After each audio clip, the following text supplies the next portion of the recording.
Hey guys, welcome back to our channel How To Guide. So continuing with our Snapchat tutorial series, in today's video I'm going to show you how you can fix the Snapchat no matching credentials message.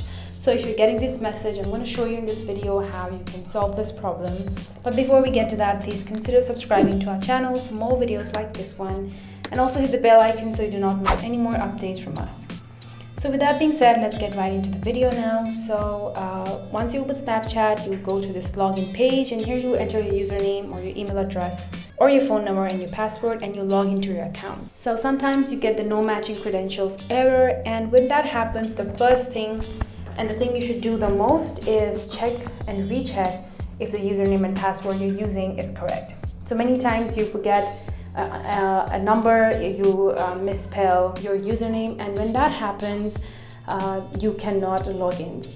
So I really want to stress this enough that recheck your username and password, make sure it's correct. And if you're really sure that your username is correct, but try changing your password, so click on forgot your password option, so that change your password and see if you can log back in after you have changed your password and use the same username. And if this does not work out for you, you might consider thinking that the Snapchat server is down, and how you can find that is just Google it. If the Snapchat server is down, check Twitter, Reddit, or any of these videos on YouTube where this error is being shown.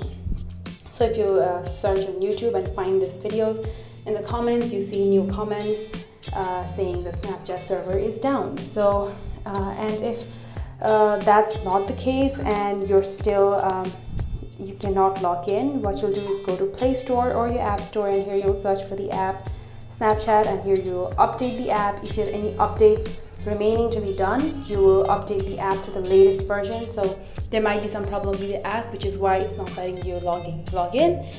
So try updating the app.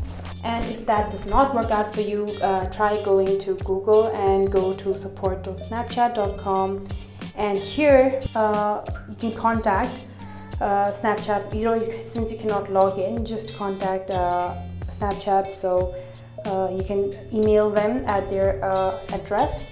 So try doing that and see if it works out for you. That's it for this video, guys. I hope this video was of help to you. Please leave a like if you liked it. Please leave a comment down below if it worked out for you. Thank you so much for watching this video, and I'll see you in the next one.